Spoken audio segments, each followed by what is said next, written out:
Good afternoon, everyone. My name is Nicole Behrman, and together with my colleague, Michael Neary, we are going to be presenting today on developments in pay transparency laws.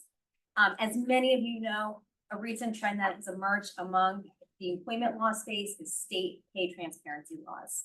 In recent years, a number of states have enacted laws requiring employers to affirmatively disclose in job postings a pay range for the position, and also sometimes additional information like benefit information. These requirements can extend not only to external job postings, but also internal postings as well. Currently, 15 states have some form of pay transparency law, including California, Colorado, Connecticut, District of Columbia, Hawaii, Illinois, Maryland, Massachusetts, Minnesota, Nevada, New York, Ohio, Rhode Island, Vermont, and Washington. Don't say that 10 times fast. And on top of this, some local jurisdictions also have pay transparency laws too. We cannot cover all these laws in our presentation today, but we're going to get started here by covering the laws in the DMV area. I'm going to cover Maryland and District of Columbia's pay transparency laws, and then I'll turn it over to Mike for the rest of the presentation.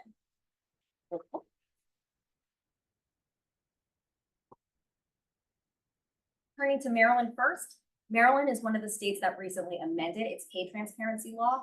The amendment goes into effect October 1st of this year. Prior to the amendment, employers were only required to disclose a pay range if the applicant requested it.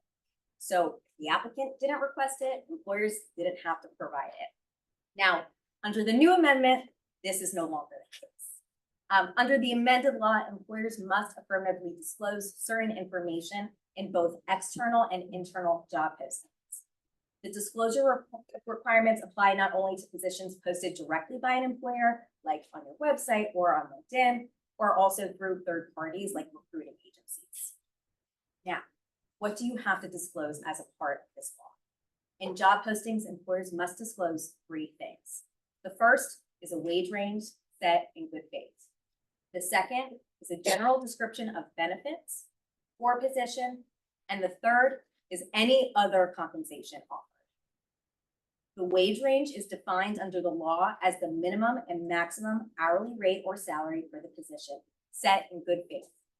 Employers can establish the wage range based on any applicable pay scale, any previously determined minimum and maximum rate for the position, the minimum and maximum rate of an individual holding a comparable position at the time of the posting, or the budgeted amount of the position. Now, it's unclear under the law whether employers can consider other factors in determining the wage range, like market conditions. It's also important to remember the wage range has to be set in good faith. It's got to be a range that you would realistically pay for this position. The law also doesn't explain what other compensation would need to be disclosed in this posting. There's no definition of what other compensation means. But I think a common example we all might think of is things like bonuses may need to be listed as that other compensation that would be offered for a position if that applies. Now, some of you may be thinking, what if there is no job posting? Do we still have to disclose this information to applicants? And the law says yes. Under the law, you would need to disclose those three things: the pay range, the description of benefits, and any other compensation offered to applicants before discussing any compensation, and also on the request of the applicant. This new amended law applies to all employers engaged in business in Maryland, and also to positions that will be physically performed, at least in part in Maryland. The law does not specifically address how it will apply to postings for remote positions that could be performed in Maryland, but won't be required to be performed in Maryland. But I think this language that positions that will be physically performed in part in Maryland is covered under the law suggests that job postings for remote positions where the worker is located in Maryland would be subject to the law's requirements. Employers can comply with the statute's disclosure requirements by completing a state-provided form that will be developed, so stay tuned, and including that form with the posting and also providing it to applicants upon request. Employers are prohibited from retaliating against employees and applicants for exercising their rights under the statute. I don't think that's a surprise to anyone. Employers notably also have to keep records of their compliance under the statute. For each position that's posted at least 3 years from the date it's filled, or if the position is not filled, 3 years from the date it was initially posted. There is no private right of action under the statute, so employees and applicants can't sue employers in court for alleged violations of the law, but employees can file complaints with the Maryland Department of Labor for alleged violations. Under the law, the department has the discretion for first violations to issue an order of compliance, or for subsequent violations, assessing penalties of up to $600 per employee or applicant for whom the employer was not in compliance. And when you think about that a little bit, it's not totally clear how that could be applied. If you have 600 applicants for a position on your website and there's no disclosure, theoretically, you could be entitled to have to pay up to $600 for all 600 applicants who didn't get this disclosure. But remember, there's no requirement that the department issue penalties. They just have the discretion to issue penalties if they choose to.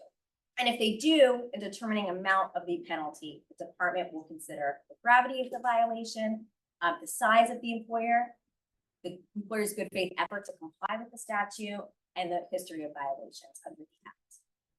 So this amendment goes into effect on October 1st. There's still some time for employers to get their ducks in a row, and prior to the amendment going into effect, develop pay ranges and otherwise comply with those requirements. So now turning to DC, we covered Maryland. DC also has a pay transparency law that went into effect earlier this year. The DC law applies to employers with at least one employee in DC.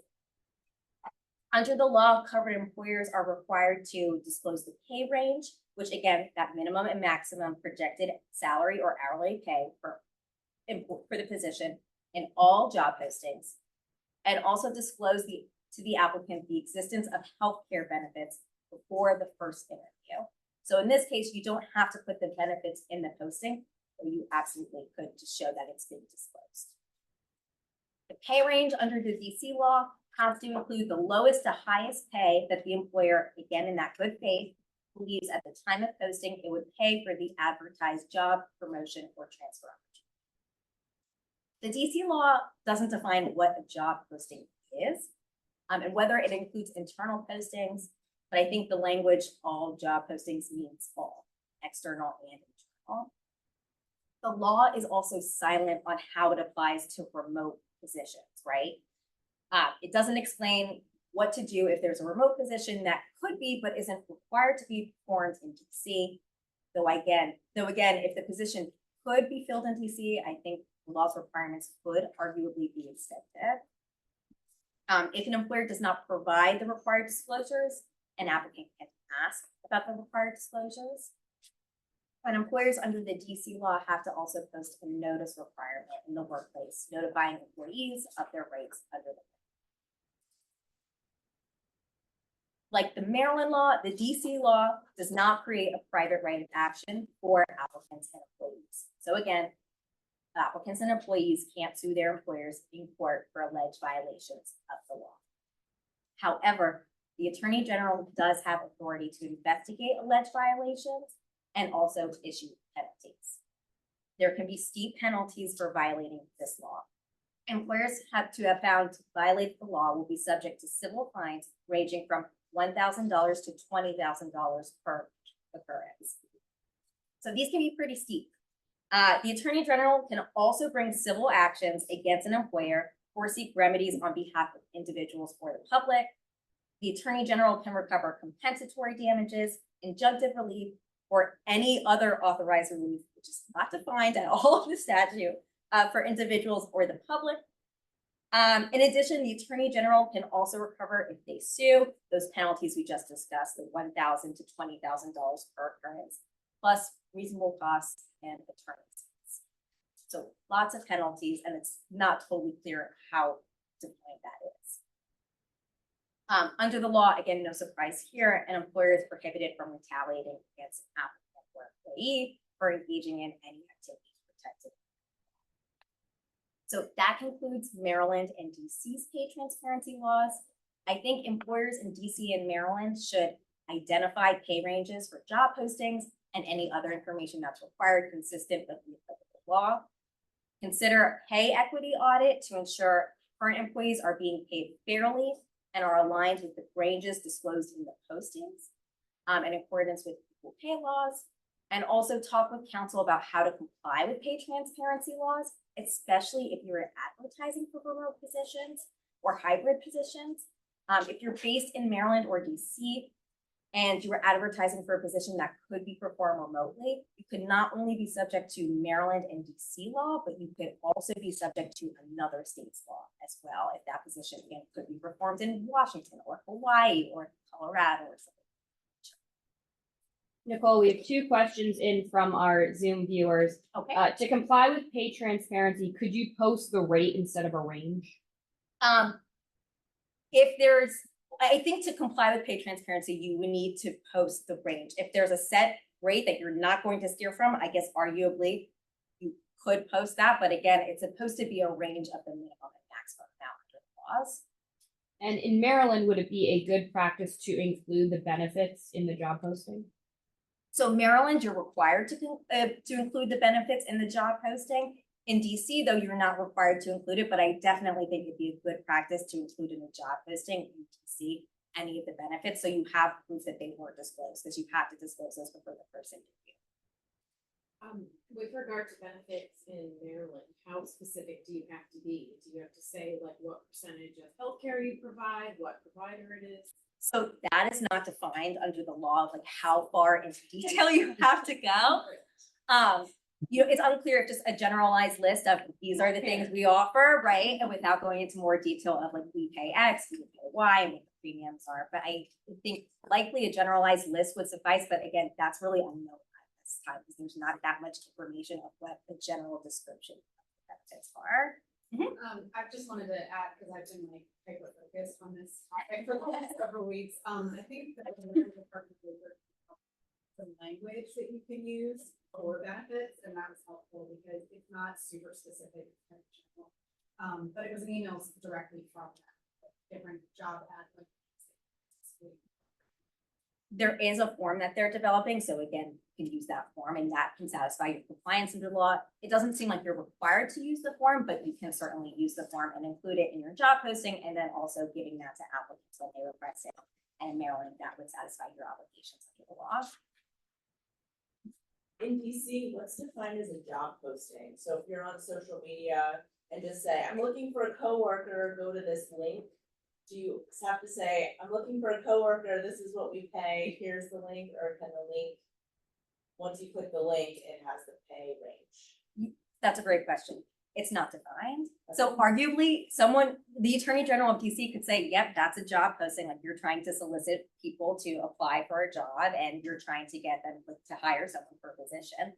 It's entirely unclear. So hopefully they'll come out with more guidance defining, like you said, what exactly is a job posting? What is that solicitation trying to get? I may have missed this meeting. Do you have a general number of states that have enacted transparency laws? There are about 15 states that have enacted some form of pay transparency laws, but I think, and there are also local jurisdictions on top of that, but I think this is an area that things are changing, and I don't expect that number just to be static. Is the pay range need to encompass every single person that you currently have employed and what their pay is within the title, or is it what you're looking for? Like we have some more skilled cooks, but we're not looking for necessarily a skilled cook right now. We're looking for right now this pay range, but in our company we have someone being paid higher than the range. So it definitely is going to depend on the law. In Maryland, one of the things that you can, like the budgeted amount for a position is one of the factors to use. So if it's like we have this amount for a position, that you could use to establish a pay range, but also another factor is what you're currently paying people. But paying people at different wages for the same job, if it's not based on a legitimate, non-discriminatory reason, could lead to other pay equity issues and things of that nature. So budgeted amount, could that change after you post It has to be set in good faith. So if it in good faith changes and your budgeted amount changes, I think that could be a legitimate non-discriminatory reason to say, okay, we need to update the pay range on social media, on, LinkedIn, wherever it's posted to align with that. But again, it's gotta be in good faith. You can't, set a pay range that you wouldn't pay for the position and have it super low. So if someone gets something in the middle, they're like, oh, okay, like we got a good deal on this, or set wages based off, discriminatory factors or based off protected traits or things like that. Sure. What if you have someone come in, walk through your doors, you don't have a job posting, and you interview them right there? Should you have said, hold on, give you this information, or? So it's gonna depend on the state law. For Maryland, that wouldn't fly. It wouldn't fly to not disclose it at all, right? Because if you don't have a job posting under Maryland law, you would need to disclose that information before any compensation is discussed, or if they request it. DC is kind of silent on that issue and doesn't specifically say that. It just says if you are not disclosing this in the job posting, an applicant can request that and you have to do it. But it doesn't necessarily tackle the question of what if there's no job posting at all that we didn't include in. Yeah, so it's gonna be state specific. So I guess if you have multi-state opportunities that could possibly be remote anywhere, that all of your job postings must have all of this information in it, because the person could work anywhere? So it depends, but it's certainly a possibility that you could be subject to multiple states' law, even if you don't have any workers in Colorado, for instance, if the job could be performed in Colorado, there may be a state that says, hey, you need to comply with our pay transparency law because your worker could be performing work in our state. So it's definitely a nuanced issue. And I think something that depending on your workforce, it's just gonna be an individualized approach of how you tackle it. And I think working with counsel to do that is one of the best ways. So everyone's organization can ensure they're in compliance with the possible laws and the ramifications of non. I'm sorry, it's the, and people are wondering, like, people are on edge. Yeah. And you pass a law like this, you try to put a range in, you're gonna create employee relation issues. Yeah. Especially if you've got employees across different states where. Not a question, just a. It's just a headache. Side and the, and just like the stress on, and I get it from a new hire perspective, but the type of employee relation issues is causing a couple of stress. Yeah, your entire workforce sees those Mhm. postings, right? So Yeah. wait a second, that's not what I'm getting paid for this position. Right, Yeah. right. So it's-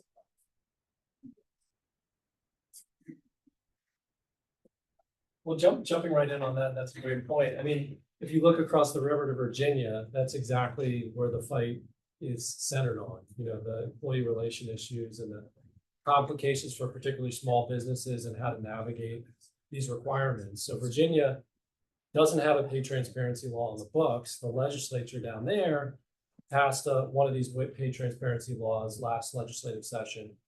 And it had a lot of the bells and whistles that Nicole talked about for Maryland and DC, and it actually went farther. So in Virginia, they had a private right of action, so employers could get sued. They allowed for collective actions. So collective actions is kind of like a class action, but a different legal procedure. So one person can represent everybody who applied for that job. And they had hefty fines between 1,000 and 10,000. Governor Youngkin vetoed that in March, and his veto statement really hit on the issue that you just raised. And it talked about how, stepping back, why do we have these pay transparency laws is to prohibit gender discrimination and race discrimination from perpetuating as you move on in your career. And the governor's veto statement said, that's already unlawful. You can't use gender or race as a factor in a pay decision. But what he was worried about, according to his veto statement, was, the impact on small businesses, bigger businesses who comply with 50 states laws. They're going to have the internal HR teams to deal with this and navigate this. But the smaller businesses who don't have those resources, oftentimes they use pay to figure out what they're gonna pay somebody. You know, they wanna recruit somebody and they ask, what are you making? And they're gonna pay them a little bit more than what they're making. And now that does snowball and keep imbalances in the amount of pay that people make. But those are the issues that are going on in Virginia. And it's not going anywhere in Virginia. So if you were to potentially extract out the private right of action, one would wonder if the governor might sign it next year. You know, in 2 years, there'll be another governor in Virginia, and it certainly could pass under a different governor. But also, it was interesting, there was horse trading going on with the Virginia law. A lot of people thought the governor was going to sign it if the legislature gave him the money to bring the wizards and the capitals to Virginia. So it certainly seems like Virginia pay transparency is likely to come in Virginia. And it would probably be a modification of the bill that just passed. And that bill, again, relied on the good faith wage range. So you have to set your wage range in good faith. You couldn't use prior pay as a basis for what you're going to pay someone unless the applicant disclosed it and you want to go higher. So that is the one carve out in that bill. And I think that if you step away from the DMV, you're seeing a lot of more aggressive wage pay transparency laws being passed in those 15 states that Nicole mentioned. So when this started, it was, you just have to give a wage range, but there was no meat on the bones. And there was a big article kind of making fun of these laws because employers they'd say, we'll pay you $15 an hour to $250,000 for this position. You know, it was like, we weren't putting any thought into these pay ranges, but you were satisfying these first level wage pay transparency laws. And so as time has gone on, the laws have gotten a lot stricter as to how you're setting the range. And I think a lot of the states have coalesced around this concept of good faith, but other states in New York City are going farther, and they're saying, you can't say we'll pay up to a certain amount. So they're eliminating those situations where you don't really give a real range, and they're putting criteria on the books that forces employers to kind of check certain boxes to set a range that's going to comply with the pay transparency laws. So also the timing of requests, as you look broader throughout the nation, is a point of contention in some of these laws.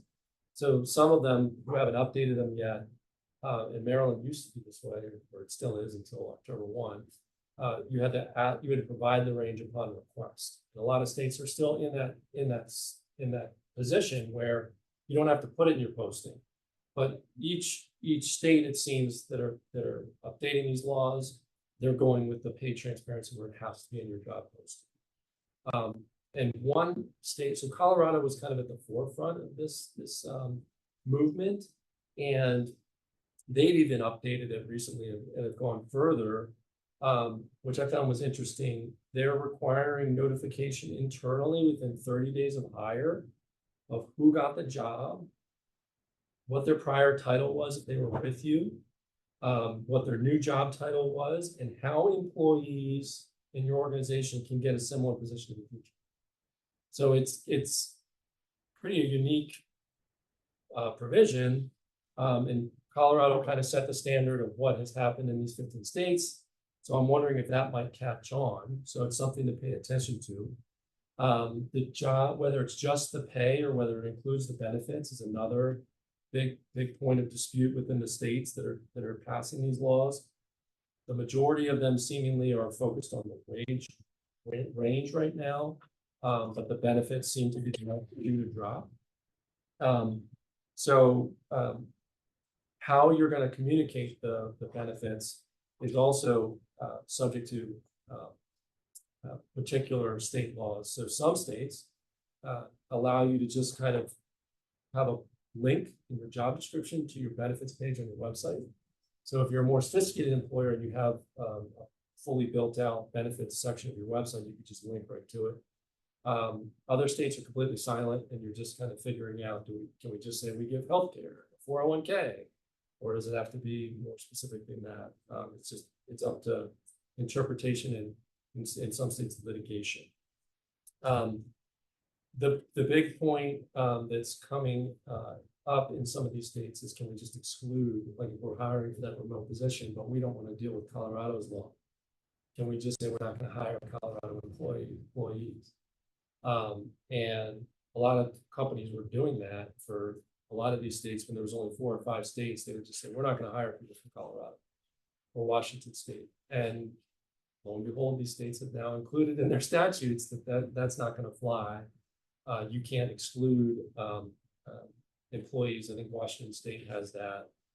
If you're going to do a general job posting, you can't say we're not going to hire from Washington to bypass these pay transparency laws. And Colorado's updated statute also includes that, because I think they were the Coloradans who were excluded from more job postings than any other state. And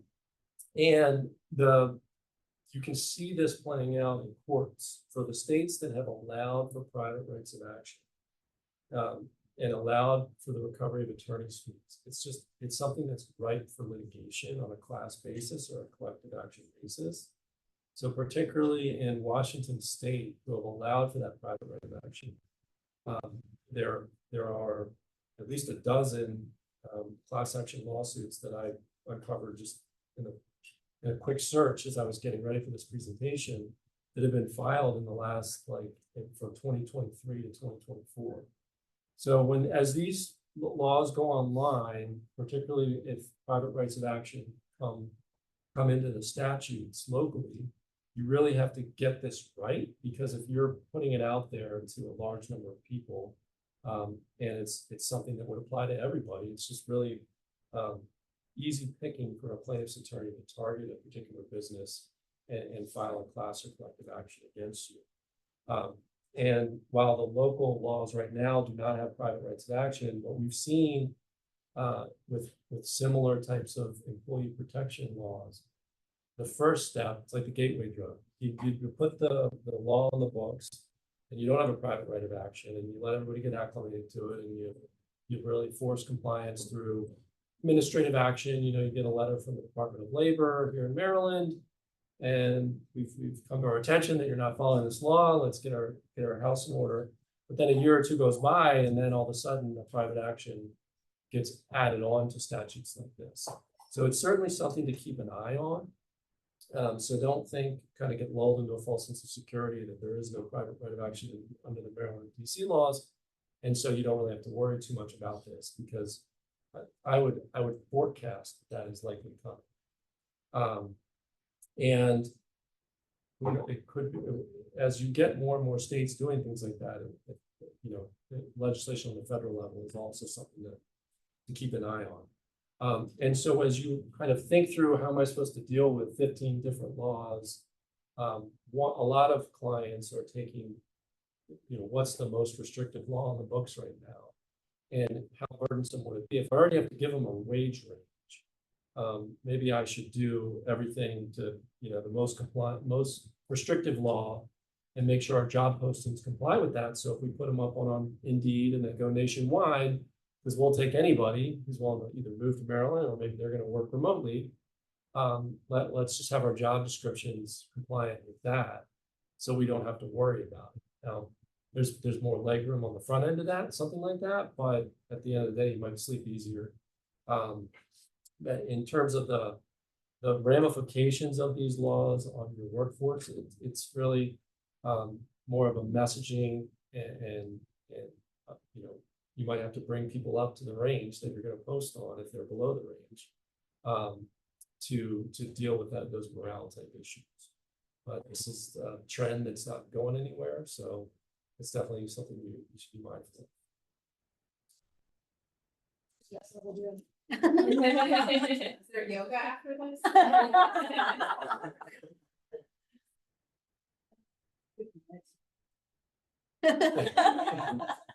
I don't know, we'll use the alcohol after this. Yeah, they're very We can have a drink. fine. All All right. right, thank you both.